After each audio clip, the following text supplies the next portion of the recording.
এ বিষয়ে জানতে আমরা চলে যাচ্ছি আমাদের সহকর্মীদের কাছে। আমরা প্রথমেই চলে যাচ্ছি মাইলস্টোন স্কুলে, সেখানে আছেন সহকর্মী নিয়ামুল আজিজ সাদেক। সাদেক, স্কুলে আজকের পরিবেশ কেমন দেখছেন এবং শিক্ষার্থী, অভিভাবক এদের কোনো উপস্থিতি আপনি দেখেছেন কিনা, এই মুহূর্তের পরিস্থিতি জানাবেন। হ্যাঁ, লোপা সকাল থেকে এখানে উপস্থিতি আসলে আমরা দেখতে পাচ্ছি অভিভাবকদের, তবে তারা উৎসুক জনতা। তাদের অধিকাংশ হচ্ছে যারা সার্ভাইভ করেছে, যারা কিছুটা ক্ষত হয়েছে এমন কিছু অভিভাবক তারা এসেছেন, তাদের সন্তানদের নিয়ে এসেছেন। তারা আসলে উৎসুক আসলে যে 27 তারিখে আসলে সত্যিকার অর্থে খোলা হচ্ছে কিনা, যেটি তাদেরকে মুঠোফোন বার্তায় জানানো হয়েছে যে 2 দিন বন্ধের পরে খোলার একটি সম্ভাবনা আছে। সেই বিষয়টি জানানোর পরে তারা অনেকেই কিন্তু অসন্তোষ প্রকাশ করেছেন এবং আমাদেরকে বলেছেন যে এই কয়েকদিনের মধ্যে ট্রমা কাটিয়ে তাদের আসলে স্কুলে ফেরাটা অনেকটা অসম্ভব। অনেকে জানিয়েছেন তাদের যে ব্যাগগুলো রয়েছে সেই ব্যাগগুলো কিন্তু তারা এখন পর্যন্ত ফেরত পায়নি। অনেকের বই কিন্তু হারিয়ে গেছে, বই এখান থেকে নেওয়ার সুযোগ হয়নি। যেই অবস্থা, যে ভয়াবহ অবস্থা, সেই ভয়াবহ অবস্থা থেকে তারা প্রাণে বেঁচেছেন। অনেকে নানা কারণে বেঁচেছেন। কেউ হয়তো বিভিন্ন জায়গায় যে বাচ্চাগুলো খেলাধুলা করছিল কিংবা টিফিনের জন্য বাইরে গিয়েছিল, তারা অনেকে বেঁচেছেন।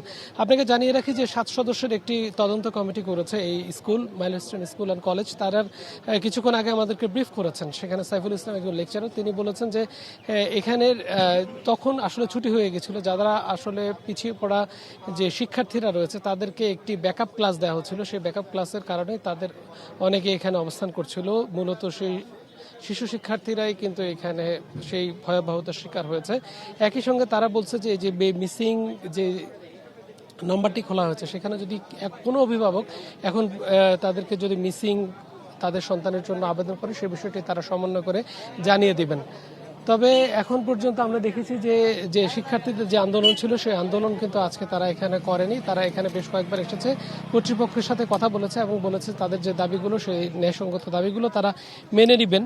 এই কারণে তারা এই জায়গা থেকে চলে গেছেন। আর এখানে উৎসুক কিছু জনতা তারা ভিড় করছেন। তবে আপনাকে জানিয়ে রাখি যে আজকে আমাদেরকে মূল যে আঙ্গিনা, সেই আঙ্গিনায় কিন্তু আমাদেরকে ঢুকতে দেওয়া হচ্ছে না।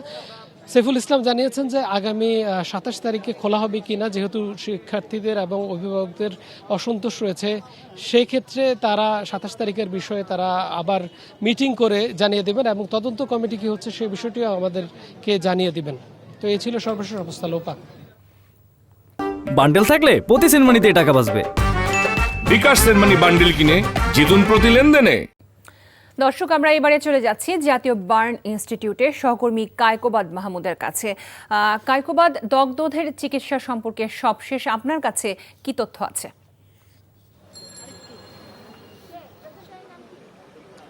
সিঙ্গাপুরের যে চিকিৎসক দলটি এসেছে এখানে চিকিৎসা আহতদের সহায়তা করার জন্য, তাদের মিটিংটি কিন্তু শুরু হয়েছিল, বৈঠক শুরু হয়েছিল 11টার পর থেকে। আমরা যতদূর জানতে পেরেছি এখন পর্যন্ত কিন্তু সেই বৈঠক কিন্তু চলছে চিকিৎসকদের সাথে।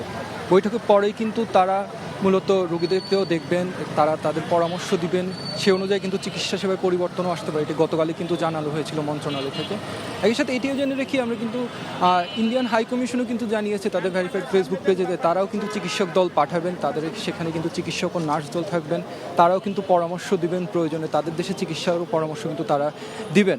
আর এখানে কিন্তু কিছুক্ষণ পর অর্থাৎ 3টায় কিন্তু একটি ব্রিফিং আছে, স্বাস্থ্য মন্ত্রণালয় জানিয়েছে। সেখানে কিন্তু বিস্তারিত তথ্য জানা যাবে, হতাহত সহ বিভিন্ন ধরনের আপডেট কিন্তু আমরা পাবো বলে আমরা শুনতে পেয়েছি এখানে।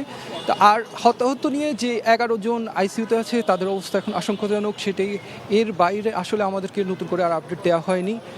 44 জন রোগী, অর্থাৎ গতকাল রাতে একজন আসার পরে বার্ন ইনস্টিটিউটে 44 জন রোগী ভর্তি আছে এই মুহূর্তে, আর যার মধ্যে 11 জন আছে আইসিইউতে, আর 11 জন কিন্তু এখানেই মারা গিয়েছে এই বার্ন ইনস্টিটিউটেই।